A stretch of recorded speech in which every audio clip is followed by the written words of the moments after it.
మీరు తమిళనాడులో చూసింది నిజమే. సో ఈ వీడియోలో దాని గురించి పూసగుచ్చినట్టు అసలు ఏం జరిగింది, ఏమైంది, ఇది జరిగింది ఎప్పుడు, డీటెయిల్ ఇన్ఫర్మేషన్ అనేది ఇప్పుడు నేను మాట్లాడడానికి ప్రయత్నం చేస్తాను.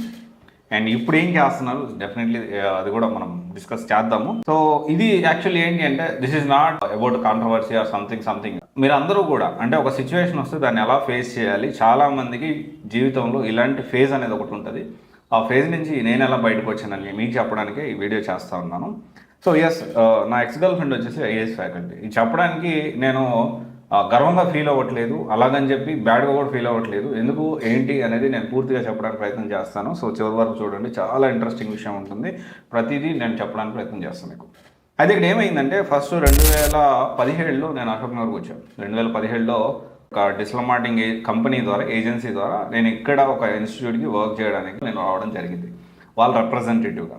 వచ్చిన తర్వాత మెల్లగా వీళ్ళు మన పనితనం నచ్చి వాళ్ళు అంటే మన ఫుల్ టైం మనకి బాధ్యతలు, రెస్పాన్సిబిలిటీ అప్పచెప్పి దాని తర్వాత నేను గ్రాఫిక్ డిజైనింగ్ అని, తర్వాత డెవలపర్గా, తర్వాత పైథాన్ ఫుల్ స్టాక్ కానీ దాని మీద కొంత నేర్చుకొని, సబ్జెక్ట్ నేర్చుకొని, వర్డ్ ప్రెస్ నేర్చుకొని, తర్వాత ఎడిటింగ్ విషయంలో అడాబ్ ప్రీమియర్ ప్రో, తర్వాత వచ్చేసి బేసిక్ ఆఫ్టర్ ఎఫెక్ట్స్, తర్వాత వచ్చేసి ఈ ఇల్లుస్ట్రేటరు, తర్వాత వచ్చేసి ఫోటోషాప్ అండ్ ఇవన్నీ కూడా నేర్చుకొని దాంతోపాటు డెఫినెట్లీ ఎక్స్పోర్టింగ్ గూగుల్ యాడ్స్, వీటిలో Insta ads, Quora marketing and online reputation management, దీంతోపాటు ఒక పర్సనల్ ఫేమ్ ఎలా పెంచాలి, ఇదంతా కూడా ఏంటి అంటే మన కొట్టిన పిండి. దానికి సంబంధించే చాలా వ్యాస్ట్ ఎక్స్పీరియన్స్ ఉంది నాకు. ఆల్మోస్ట్ ఇప్పుడు వచ్చేసి 2016లో నా కెరియర్ స్టార్ట్ చేశాను.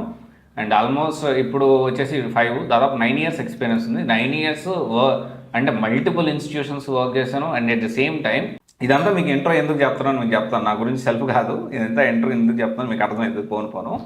అండ్ ఇలా మల్టిపుల్ దాని మీద నేను వర్క్ చేయడం జరిగింది. అండ్ వ్యాస్ట్ ఎక్స్పీరియన్స్ ఉంది. చాలా ప్రాజెక్ట్స్, ఫ్రీలాన్స్ ప్రాజెక్టులు కూడా నేను హ్యాండిల్ చేశాను. సో ఇదంతా పక్కన పెట్టేసేస్తే ఏంటి అంటే అక్కడ నేను జాయిన్ అయిన తర్వాత సరే ఒకరు పరిచయం అయ్యారు, అక్కడ ఉన్న ఒక ఫ్యాకల్టీ పరిచయం అయ్యారు. సో దాంతో కొంత ఏంటి అంటే రిలేషన్ ఏర్పడింది.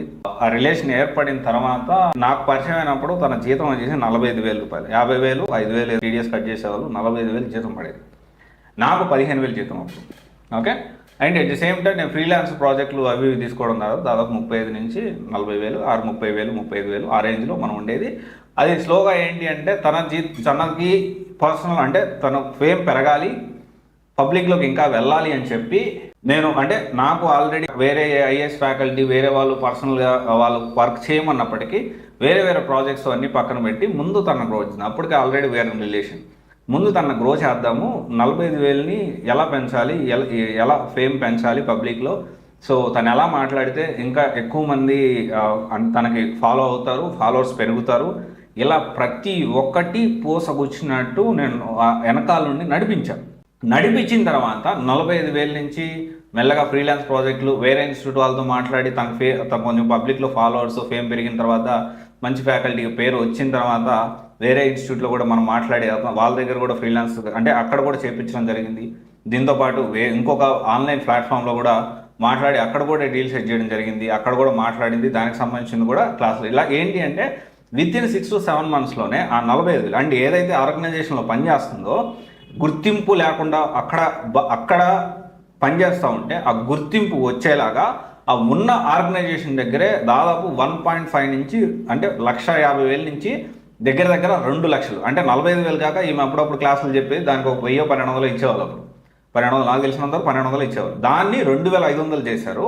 తర్వాత అప్రాక్సిమేట్లీ ఏదైతే ఆర్గనైజేషన్లో పనిచేస్తుందో అంటే బ్యాక్గ్రౌండ్లో నేను ఏదైతే వర్క్ చేసి ఈమె ఫేమ్ కోసం, ఈమె పెరగడం కోసం, ఈమె పబ్లిక్లో ఫాలోవర్స్ పెరగడం కోసం ఎలా మాట్లాడితే బాగుంటుంది, సో ఎలా ఉండాలి, ఎలాంటి వీడియోస్ చేయాలి, ఎలాంటి వీడియో ఐడియాస్ కూడా నేను ఇచ్చేవాడిని, ఎలాంటి టాపిక్స్ మీద మాట్లాడితే బాగుంటుంది, ఇలా టాపిక్స్ అన్నీ ఇదంతా కూడా మేము చెప్తాను, వివరంగా చెప్పడానికి ప్రయత్నం చేస్తాను. ప్రతి ఒక్కటి పూసకొచ్చినట్టు వినండి, చివరి వరకు వినండి, చాలా ఇంట్రెస్టింగ్గా ఉంటుంది.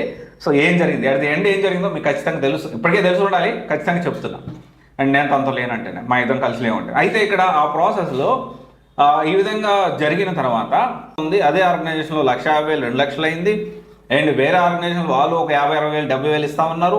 ఆన్లైన్ ప్లాట్ఫామ్ నుంచి ఎంతో కొంత 50,000 అంటే అప్రాక్సిమేట్లీ వితిన్ 8 months, 6 to 8 monthsలోనే దాదాపు 3 లక్షల నుంచి 4 లక్షలు ఆ ఇన్కమ్ పెరిగేలాగా గ్రౌండ్ వర్క్ చేసింది నేను.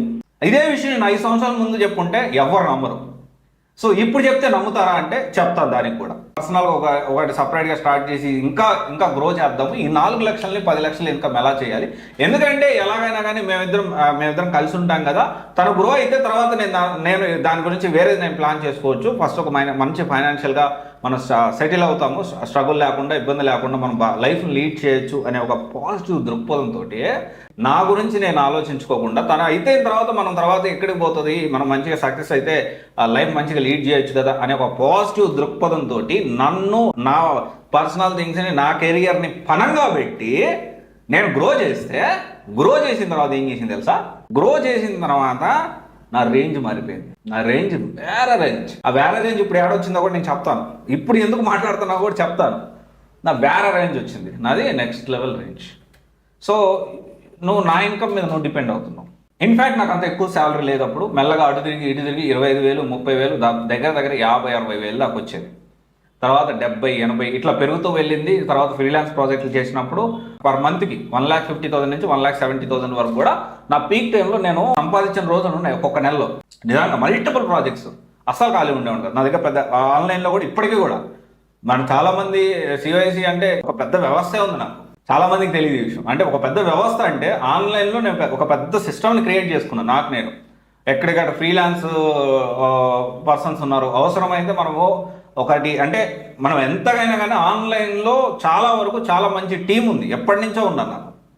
ఆ ప్రాసెస్లో ఎదుగుతూ అంటే ఈ విధంగా చేసి సరే నా ఎంత పక్కన పెట్టేసేసి ఈమెను పెంచితే, ఈమెను మంచిగా సక్సెస్ చేస్తే నువ్వెంత ఆఫ్టర్ ఆల్ గాడివి ఎంత ఇన్సల్ట్ చేసిందంటే లిటరల్లీ. యాక్చువల్లీ నా దగ్గర కారు ఉండేది. అంటే దీని గురించి కూడా కొంతమంది నెగిటివ్ చేయొచ్చు, బట్ ఐ డోంట్ కేర్. చెప్పాలి మీ అందరూ కూడా. అంటే ఆ కారు కూడా తీసేసుకుంది. అంటే మన దరిద్రం ఏంటంటే తన పేరు మీద తీసుకోవడం. మన మామూలుగా ఉండదు కదా దురద అందరికీ కూడా. ఇప్పుడు అందరూ కూడా రిలేషన్షిప్లో ఉంటే ఎవరన్నా ఉంటే కళ్ళు మూసకపోతే వాళ్ళకి. వాళ్ళందరూ చెప్తా ఉన్నా. వాళ్ళందరూ మీరందరూ ఈ స్టోరీ వినాలి, తెలుసుకోవాలి.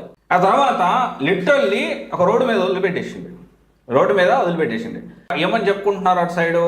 ఈమె ఇన్కమ్ మీద నేను బతుకుతాను, ఆమె లేకపోతే నేను లేను, ఆమె ఇన్కమ్ మీద నేను బతుకుతాను. సో ఇది స్టోరీ. ఇదంతా కూడా ఈమె కూడా నా రేంజ్ వేరే, నేను వేరే రేంజ్కి వెళ్ళిపోయాను. నువ్వెంత అంటే కింద పిల్లర్ నేనైతే పిల్లర్నే లెక్క చేయను. పిల్లర్ నువ్వు అవసరం లేదా కానీ ఏమైంది ఇప్పుడు? 5 సంవత్సరాలు తిప్పి కొడితే 5 సంవత్సరాలు సీన్ రివర్స్ అయింది. ఆ రోజు నేను చాలా డిప్రెస్ అయ్యాను. ఇదంతా పక్కన పెట్టేసి వదిలి వెళ్ళిపోయింది ఒకటైతే, ఈ ప్రాసెస్లో నేను కొంచెం తప్పులు చేశాను. ఖచ్చితంగా చెప్తున్నా, నేను కూడా కొన్ని మిస్టేక్ చేశాను. తప్పులు కాదు, బ్లాండర్స్ అవి స్టిల్.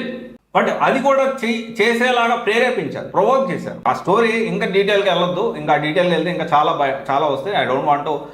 ఇప్పుడు పేరు కూడా యూజ్ చేయింది ఎందుకంటే బ్యాడ్ అవసరం లేదని. ఇది జరిగింది. ఇది అందరికీ అశోక్ నగర్లో ఒక 8 సంవత్సరాల క్రితం వెనక్కి వెళ్తే అశోక్ నగర్లో చాలామందికి ఈ విషయాలు తెలుసు. ఇన్స్టిట్యూట్ డైరెక్టర్స్కి, సో తర్వాత చాలామంది ఫ్యాకల్టీకి ఈ స్టోరీ అంతా కూడా వాళ్ళకి కూడా తెలుసు. ఆ తర్వాత ఇది జరిగిన తర్వాత నన్ను రోడ్డు మీద నిల్చోబెట్టేసింది. నేను ఆ సిచ్యువేషన్ ఒకటే చెప్పేది, వదిలి వెళ్ళిపోవడం ఒకటైతే. ఇన్సల్ట్ ఎంత ఇన్సల్ట్ చేసిందంటే, నీ మొహానికి ఇంకా లైఫ్ లేదు, రోడ్డు మీద తిరగాల్సిందే. నీ లైఫ్లో ఇంకా కారు కొనగలుగుతాం అనుకుంటున్నావా అసలు అనుకుంటా వికట్టహాసం చేస్తూ ఎంత ఇన్సల్ట్ చేశారంటే. ఆమె ఒకటే కాదు, వాళ్ళ నాన్న కూడా. వాళ్ళ నాన్న వీళ్ళతో పాటు ఒక ఇన్స్టిట్యూట్ డైరెక్టర్ ఉన్నాడు. అయితే ఎంత ఇన్సల్టింగ్ చేసిందంటే మామూలుగా ఇన్సల్టింగ్ చేయాలి. అయితే నేను ఫిక్స్ అయ్యాను. నేను అప్పుడు ఏం ఫిక్స్ అయ్యానంటే, అరే ఎందుకు అంటే ఈమెని ఇంత పాపులర్ చేసి ఇంత కష్టపడి నన్ను ఈరోజు ఇంత చీప్గా ఇంత ఇన్సల్టింగ్గా మాట్లాడుతుంది, నేనేందో చూపిస్తాను అని చెప్పి ఆ రోజు నేను తీర్మానం చేసుకున్నాను. ఆ రోజు నేను డెసిషన్ తీసుకున్నాను. ఓకే, అయిపోయింది right, I will start from scratch. అప్పటికే నేను ఒక కంపెనీ పెట్టాలి అనే ఫ్రీలాన్స్ ప్రాజెక్ట్స్ అవి నా చేతిలో ఉండేవి. మల్టిపుల్ ఫ్రీలాన్స్ ప్రాజెక్ట్స్ ఇవి చేద్దామని కూడా నేను అనుకున్నాను ఆ టైంలో. ఆ తర్వాత ఈ స్టేట్ ఆఫ్ మైండ్లో నేను ఒకటే డెసిషన్, నేను మంచి కంబ్యాక్ ఇవ్వాలి. మరి ఇప్పుడు ఇదంతా ఎందుకు మాట్లాడుతున్నానంటే, జరిగి దాదాపు 5 సంవత్సరాలు అవుతుంది. 5 సంవత్సరాల్లో చాలా మారాయి. ఆమెకి ఒక మంచి జాబ్ కూడా వచ్చింది. ఇన్ఫ్యాక్ట్ చెప్పాలంటే మంచి సర్వీస్ కూడా వచ్చింది.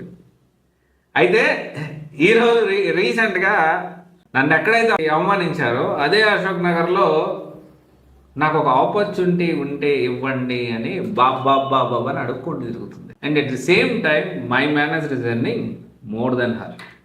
సో మ్యాసివ్ అంటే నేను చాలామంది అనుకుంటారు కదా, ఒక అమ్మాయి వదిలేసి వెళ్ళినప్పుడు ఇంకోటి చేసేటప్పుడు ఇవన్నీ ఏదో ఒకటి చేశాను. నాకు కూడా అదే సిచ్యువేషన్లో బాగా ఉండేది. ఇంత అవమానిస్తుందా అంటే ఎలా కనిపిస్తున్నా నేను ఈమె కంటికి, ఇంత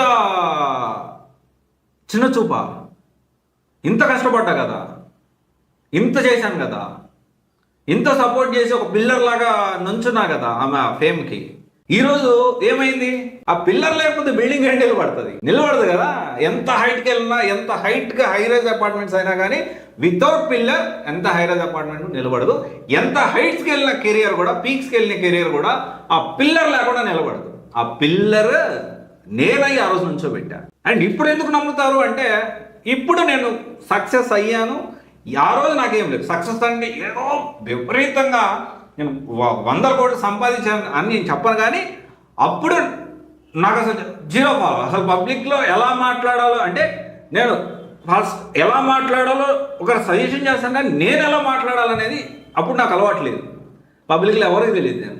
ఈరోజు సివైసి వన్యరాజ్ అంటే అశోక్ నగర్లో కానీ మన ఆల్మోస్ట్ చాలా విషయాల్లో ఈ సివిల్స్ చూసుకుంటే, ఎస్పెషల్లీ యూపీఎస్సీ చూసుకున్నా, సాఫ్ట్వేర్ చూసుకున్నా కానీ మనకంటూ ఒక సిస్టమ్ ఉంది, నాకంటూ ఒక పేరు ఉంది, నేను సంపాదించుకున్నా కష్టపడి. అయితే డెఫినెట్లీ ఇక్కడ ఒకటే విషయం ఏంటి అంటే, వదిలేసి వెళ్ళిపోయిన వాళ్ళకి బెస్ట్ రివెంజ్ ఏంటంటారు మీరు చెప్పండి? మీ సక్సెస్. నౌ నేను బెటర్ నా లైఫ్ లీడ్ చేస్తున్నా, నన్ను అర్థం చేసుకునే అమ్మాయి నా లైఫ్లోకి వచ్చింది, నాకు ఒక చిన్న బాబు ఉన్నాడు. హైదరాబాద్లో నీకు అంత సీన్ లేదు, చిన్న చూపు చూసిన ఆమె కంటే ఇప్పుడు నేను బెటర్ పొజిషన్లో ఉన్నాను. కాలర్ ఎగరేసుకొని చెప్తాను. దీన్ని నేను చాలా కష్టపడ్డాను రైతు భాగం. ప్రతి ఒక్కరికి నేను చెప్పేది ఒకటే ఏంటి అంటే, ఈవెన్ ఒకప్పుడు ఐఏఎస్ ఫ్యాకల్టీ, ఇప్పుడు మంచి ఆఫీసర్గా ఎక్కడ పనిచేస్తుంది, పేరు అనవసరం. అయితే ఒకటే చెప్పొచ్చేది ఏంటి అంటే, దేవుడు ఉన్నారా అనిపించింది. మనము చెడు చేయకపోతే ఖచ్చితంగా మనం నిలబడతాం. మనలో జెన్యూనిటీ ఉంటే దేవుడు మనం నిలబెడతాడు. జెన్యూనిటీ లేకపోతే ఎంత పైకి వెళ్ళినా కానీ కిందకి లాగి వదులుతాడు. ఇదైతే రియాలిటీ. ఈ మొత్తం ప్రాసెస్లో నేను పసిఫిక్ అంటే ఒక లైఫ్ మీద ఆశలు వదిలేసుకున్న రోజులు ఉన్నాయి, ఒక ఎవరెస్ట్ అంత పీక్ మూమెంట్ చూసిన రోజులు కూడా ఉన్నాయి. ఈ రెండు నేను చూశాను. అంటే ఈ ప్రాసెస్లో అంటే ఇప్పుడు నేను మెంటల్లీ చాలా స్టేబుల్.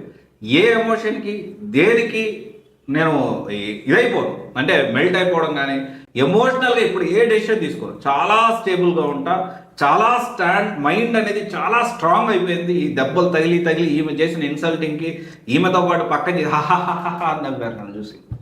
ఈరోజు నేను నవ్వదలుచుకోలేదు, ఎందుకంటే ఆల్రెడీ వాళ్ళని చూసి ఎవరైతే నన్ను చూసి నవ్వారో వాళ్ళే ఇప్పుడు ఆమెను చూసి నవ్వుతున్నారు. ఆపర్చునిటీ అనుకుంటా జీవితం సరిపోవట్లేదు సార్ అని తిరుగుకుంటుంది. ఇక్కడ ఏంటి అంటే ఒకటే జీవితము, ఒకటే గుర్తుపెట్టుకోండి, ఎవరిని చిన్న చూపు చూడద్దు. మనం ఎప్పుడైనా ఎవరే అమ్మాయి వదిలేసిపోయింది ఇంకా నా లైఫ్ ఇంతలో ఆగిపోయింది అని మాత్రం ఎప్పుడు అనుకోవద్దు.